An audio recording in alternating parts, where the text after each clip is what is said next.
So, after a 2-week break, Kengan Omega is back. The battle has actually started this time. And yeah, Kokoro and Yoshiki, they had a relatively good showing, all things considered. It probably comes with a lot of qualifiers, but they did not get one shot or one tap. They got 2 tapped instead, which again, it's Shen Wulong here that we're talking about. Granted, he probably could have one-shot them, but we can go into the actual breakdown of the chapter just so you understand what I mean here. And the name of the chapter is called True Warriors. And now, this refers to, of course, Kokoro and Yoshiki, but we'll see why soon, because it picks off right where we left off in the last chapter. In case you don't remember, because it has been 2 weeks, Shen Wulong finally enters the arena.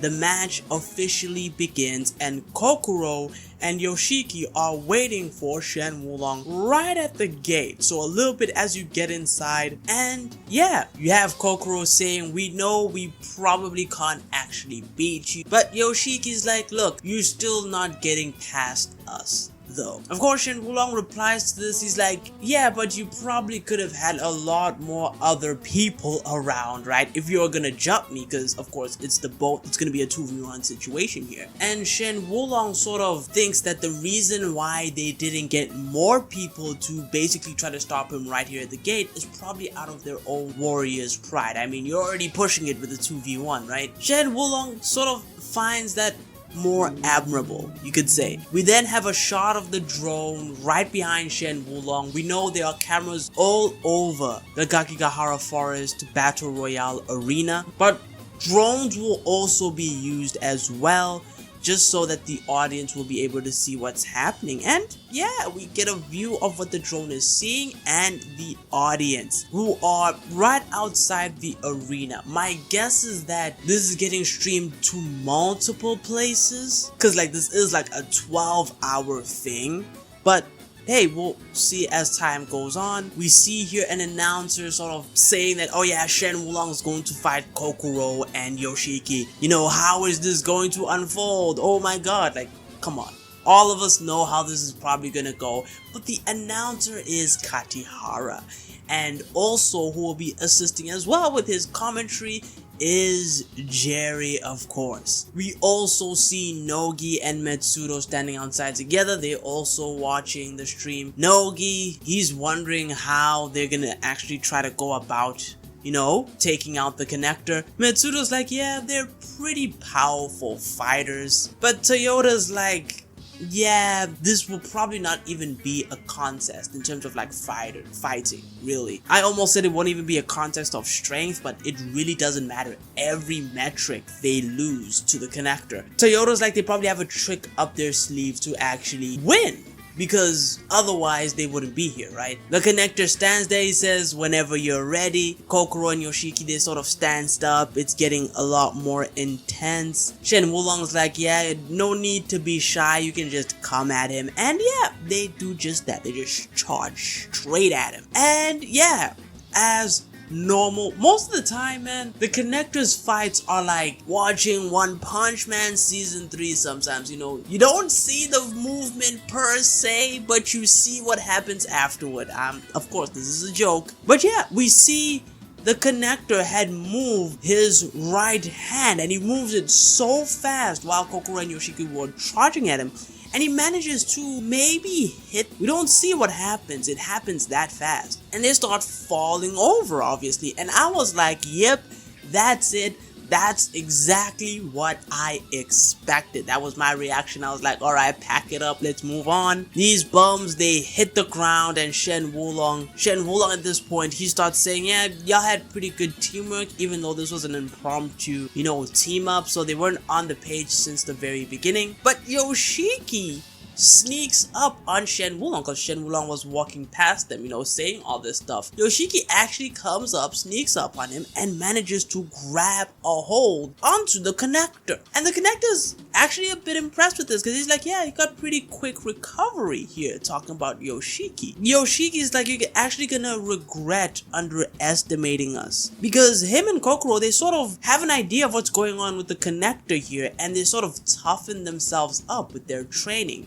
So they're able to take maybe a hit or two. Of course, wildly depends on how much the connector is holding back. We'll see that in a second. However, Yoshiki then starts revealing that they actually don't plan on like straight up defeating the connector here. In fact, their entire plan is just to try to drag him out of the arena, just eliminate him that way. This actually makes sense with why they waited for him right at the gate, because the closer they are to a gate, the faster they'll actually be able to take out Shen Wulong. So they've thought this out, basically. Of course, once Shen Wulong hears this, he's like, okay, so this is actually your game here. He sort of understands this idea. And we then start seeing Shen Wulong was like, yeah, I'm actually sorry for showing y'all mercy. So that was really the funniest part of that. I was laughing because he's probably right about this, right? He knocked them out and he didn't try to take away their wristbands. He didn't try to put them out of bounds. He didn't try to do any of that. He just knocked them out.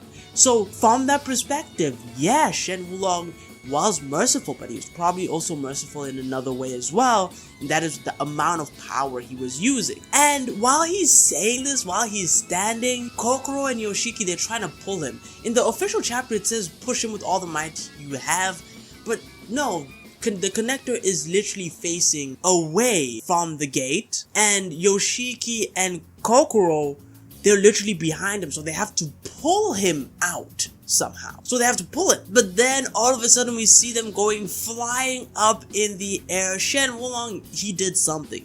It is some redirection, wobbly gobbly, 5,000, 8,000 years of connector martial arts in action here. The legs look like, you know, they're flowing and stuff like that. My man, it is wacky stuff. But yeah, literally sends Kokoro and Yoshiki flying in the air, and with that he delivers devastating blows to both of their chins, knocking them out in a very serious phase. Like he's, you know, locked in with doing this. He isn't, you know, so laid back and goofy like he was at the beginning of the chapter. Once he does this, bro, they sleep for a long time. And Shen Wulong's like, forgive me for looking down on you. And he basically takes off their wristbands, eliminates them just like that.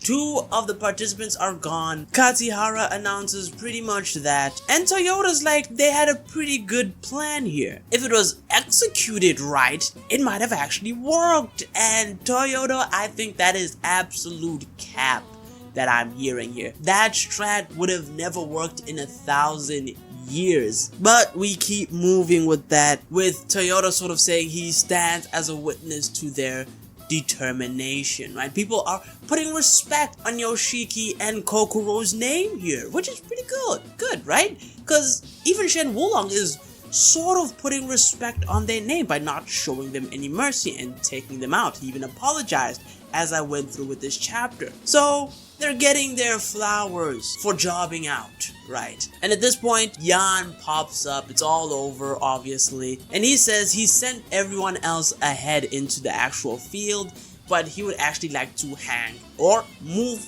with the connector here. And at this point, it seems like Jan is surprised that Kokoro and Yoshiki have been eliminated already, it seems. There's a little bit of translation confusion here already, as you can tell. Just one of those Kengan Omega chapters, unfortunately. Might actually have to make an entire video where I just talk about this. But either way, Shen Wulong's like, they were true warriors, you know. It was only right that he fight them on even footing here, you know. He said this in a really serious tone, and he is locked in now, right? And he says, hey, let's go, Jan. We're going to absolutely win this. And Jan is even surprised that he's actually locked in. He's like, wow, you actually are motivated to do this. For once in your life, you're actually motivated.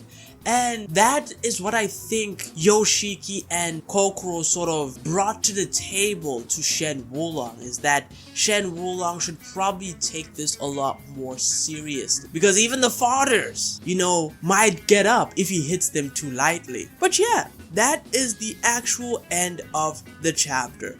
Solid chapter in my opinion. The art was pretty good. I love the part where Shen Wulong had, you know, hit them while they were in the air. That was a beautiful panel, especially if you see the official one. Don't like the translation issues and gripes that I have with them, but other than that, I think this was pretty good. Was it predictable? Hell yes, yeah, but still entertaining nevertheless.